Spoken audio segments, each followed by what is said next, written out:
Gather yourselves. Ketika Komandan Tung mencari Huan Jun, tiba-tiba Mulan muncul dan memperkenalkan dirinya sebagai Hua Mulan. Melihat hal itu, Komandan Tung sangat marah dan menganggap Mulan sebagai aib bagi keluarga dan kekaisaran. Akhirnya, Mulan pun dikeluarkan dari pasukan prajurit kekaisaran. Mulan ingin dihukum mati saja daripada harus membawa aib bagi keluarganya. Namun Komandan Tung menolaknya, tetapi jika Mulan kembali lagi, maka ia akan dihukum mati. Akhirnya, Mulan pun pergi meninggalkan pasukan kekaisaran.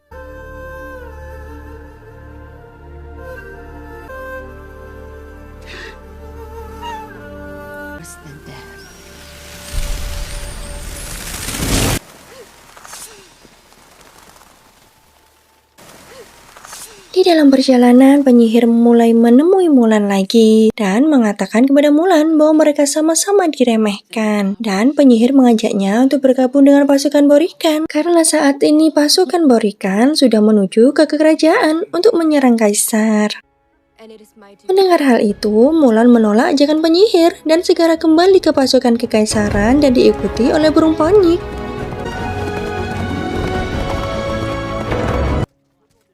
Sesampainya di Garnison, Mulan mengatakan kepada Komandan Tung bahwa penyerangan yang terjadi hanyalah pengalihan supaya Borikan dapat menyusup ke kerajaan dan pasukan kaisar tidak akan berhasil mengalahkan Borikan. Mendengar hal itu, Komandan Tung tidak mempercayainya dan akan menghukum mati Mulan. Namun, prajurit lain membela Mulan dengan mengatakan bahwa Komandan Tung mempercayai Hua Jun, mengapa ia tidak mempercayai Hua Mulan? Dan semua prajurit mengatakan bahwa mereka mempercayai Hua Mulan. Mendengar hal itu, Komandan Tung mengatakan kepada Mulan bahwa Mulan memang membawa aib bagi kekaisaran. Namun, kesetiaan dan keberaniannya tidak dilakukan lagi dan Komandan Tung menunjuk Mulan untuk memimpin pasukan menuju ke kerajaan.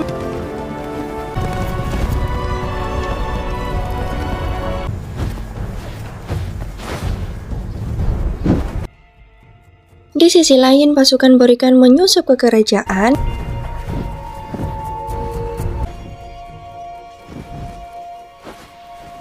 dan penyihir mendatangi Perdana Menteri dan memasuki raganya.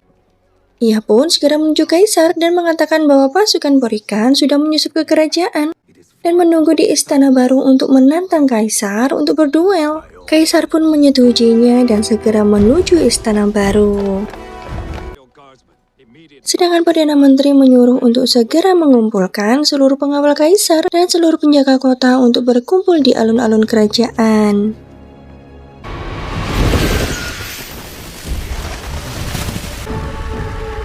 Borikan yang mendapat sinyal dari penyihir segera bersiap menyambut kedatangan kaisar. Di sisi lain, Mulan telah sampai dan terkejut karena tidak ada penjagaan di gerbang kota.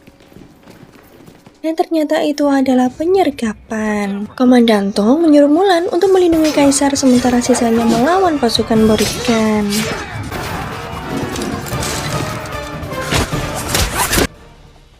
Di sisi lain, kaisar dan para pengawalnya tiba di istana baru dan pasukan Borikan segera menyerang pengawal kaisar dan kaisar pun disandra oleh Borikan.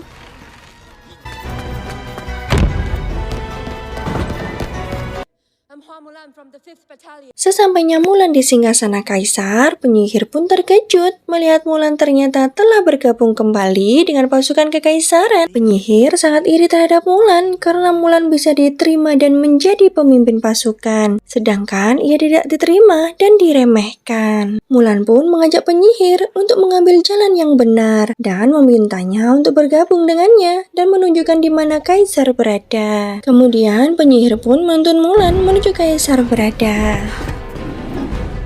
Di sisi lain, Borikan sudah menyiapkan timah mendidih untuk sang kaisar. Borikan mengatakan bahwa istana baru ini dibangun untuk menghormati ayahanda Borikan dan kaisar, dan disinilah kaisar akan mati dan tidak ada seorang pun yang dapat menolong kaisar.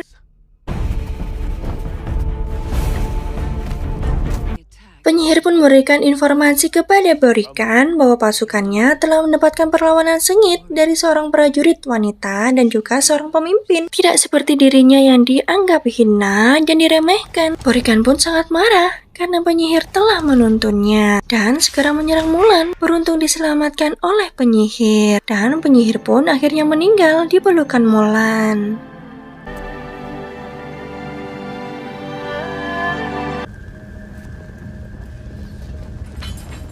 Mulan pun segera menyelamatkan kaisar, namun dihadang oleh Borikan. Dan terjadilah pertarungan di antara mereka.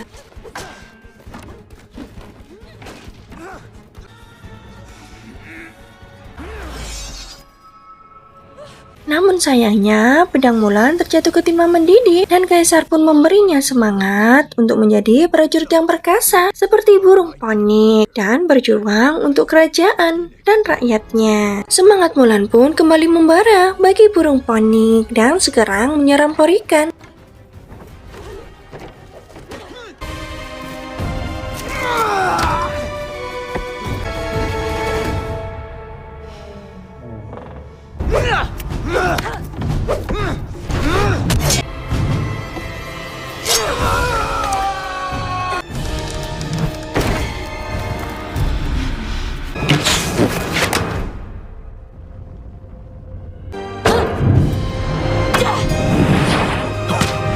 Mulan pun akhirnya berhasil mengalahkan Borikan, begitu pula dengan teman-temannya.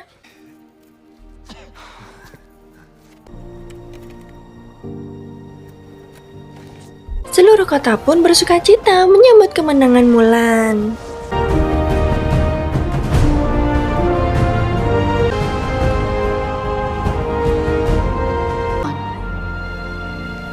Sang kaisar mengucapkan banyak terima kasih kepada Mulan karena Mulan telah menyelamatkannya dan seluruh kerajaan, serta mengundang Mulan untuk bergabung sebagai perwira pengawal kekaisaran. Namun Mulan menolak tawaran kaisar karena ia ingin kembali ke rumah. Mulan mengatakan bahwa ia pergi ke medan perang tanpa restu dari orang tuanya dan ia ingin menembus kesalahannya. Dan kaisar pun mengizinkannya karena kebajikan yang mendasar adalah pengabdian kepada keluarga.